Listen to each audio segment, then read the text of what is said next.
Assalamualaikum warahmatullahi wabarakatuh. Sebelumnya perkenalkan, nama saya Rio Irfanda Saputra. Saya selaku moderator pada presentasi kelompok ini. Pada kesempatan kali ini, kelompok kami akan membahas mengenai materi manajemen investasi. Adapun anggota kelompok kami terdiri dari Clarissa Amelia, Dinda Amelia, Gina Aulia, dan Siti Fadila Lubis. Semoga materi yang kami sajikan dapat menambah pemahaman dan wawasan mengenai manajemen investasi.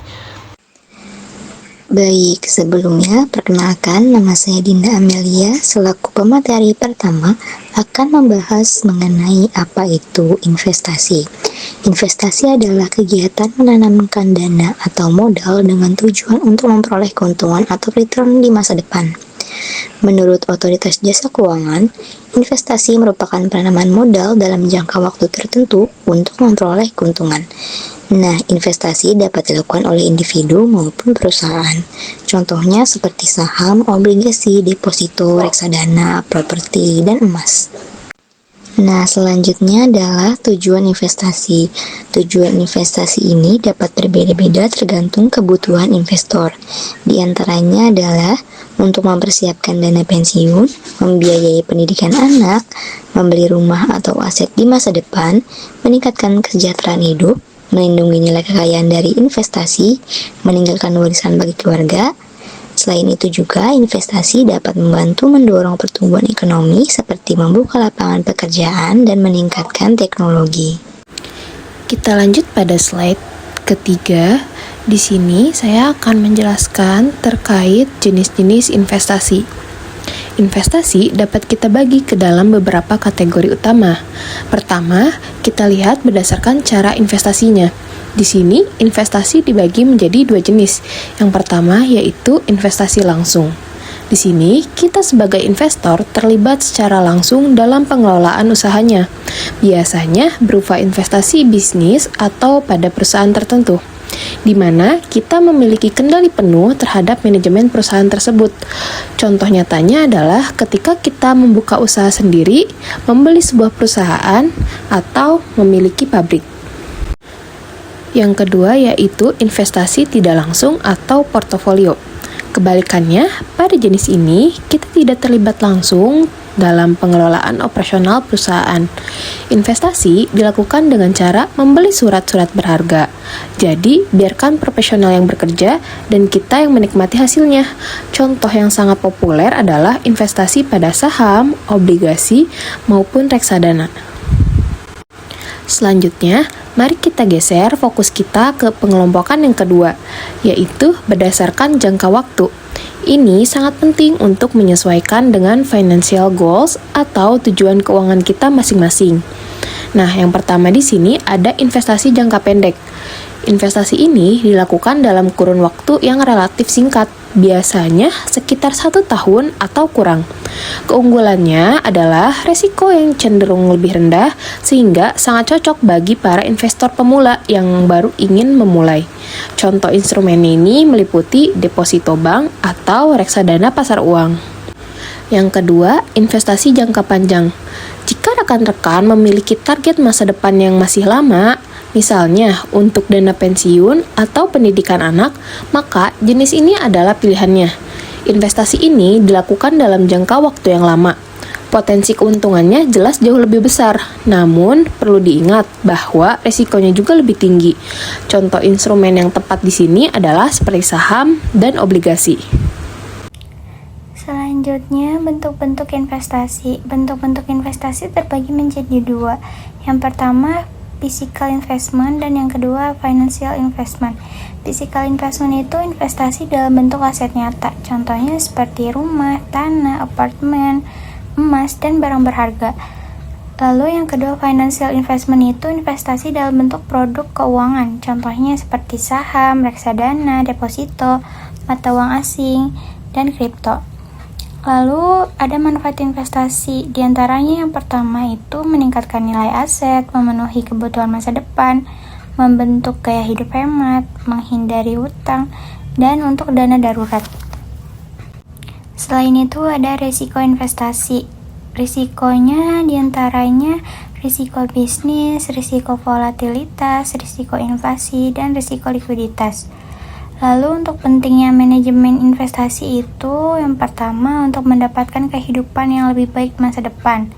Yang kedua, meningkatkan taraf hidup. Yang ketiga, mengoptimalkan pengelolaan aset dan keuntungan. Dan yang keempat itu mengurangi dampak inflasi. Dalam manajemen investasi, terdapat beberapa tahapan yang perlu dilakukan agar investasi yang dipilih sesuai dengan tujuan dan memberikan hasil yang optimal. Pertama, penentuan tujuan investasi, yaitu investor menentukan target yang ingin dicapai, baik untuk jangka pendek maupun jangka panjang. Contohnya untuk dana pendidikan, membeli rumah, atau dana pensiun. Kedua, penentuan kebijakan investasi, yaitu menentukan bagaimana dana akan dibagi ke berbagai instrumen investasi sesuai dengan tingkat resiko yang dapat diterima. Ketiga, pemilihan strategi portofolio terbagi menjadi dua. Pertama ada strategi aktif, yaitu investor aktif memantau dan melakukan transaksi untuk memperoleh keuntungan yang lebih tinggi. Yang kedua ada strategi pasif, yaitu investor mempertahankan investasinya dalam jangka panjang dengan transaksi yang lebih sedikit.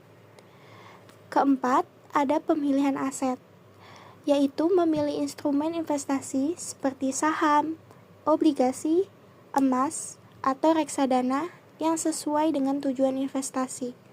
Kelima, evaluasi kinerja portofolio, yaitu melakukan penilaian secara berkala untuk mengetahui apakah hasil investasi sudah sesuai target atau perlu dilakukan penyesuaian.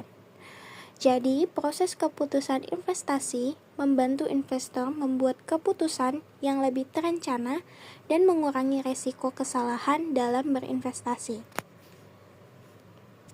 Sebelum berinvestasi, investor perlu mempertimbangkan beberapa faktor penting agar dapat memperoleh keuntungan yang optimal dengan resiko yang terukur.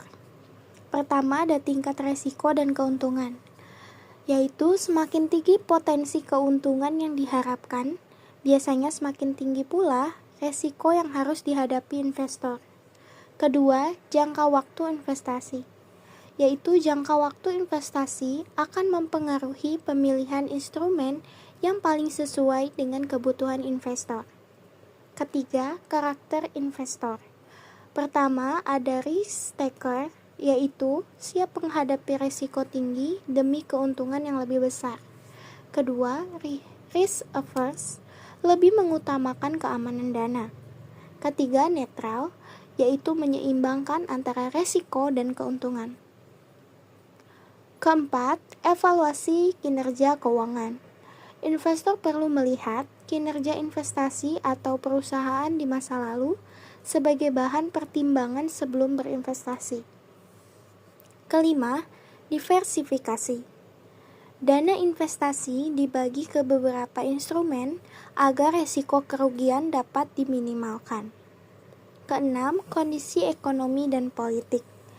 Perubahan kondisi ekonomi dan kebijakan pemerintah dapat mempengaruhi nilai dan kinerja investasi. Ketujuh, perubahan suku bunga, yaitu kenaikan atau penurunan suku bunga dapat mempengaruhi minat investor terhadap berbagai instrumen investasi. Kesimpulannya, dengan mempertimbangkan faktor-faktor tersebut, investor dapat mengambil keputusan investasi yang lebih bijak dan sesuai dengan tujuan keuangannya. Demikian pemaparan dari materi yang telah kami sampaikan. Dari pembahasannya telah dipaparkan, dapat disimpulkan bahwa manajemen investasi merupakan proses perencanaan, pengelolaan, dan pengambilan keputusan investasi untuk mencapai tujuan keuangan dengan tetap mempertimbangkan tingkat risiko yang ada. Dengan memahami konsep manajemen investasi, investor dapat membuat keputusan yang lebih tepat dan terarah dalam mengelola dana yang dimiliki. Demikian presentasi dari kelompok kami. Selebihnya mohon maaf. Wassalamualaikum warahmatullahi wabarakatuh.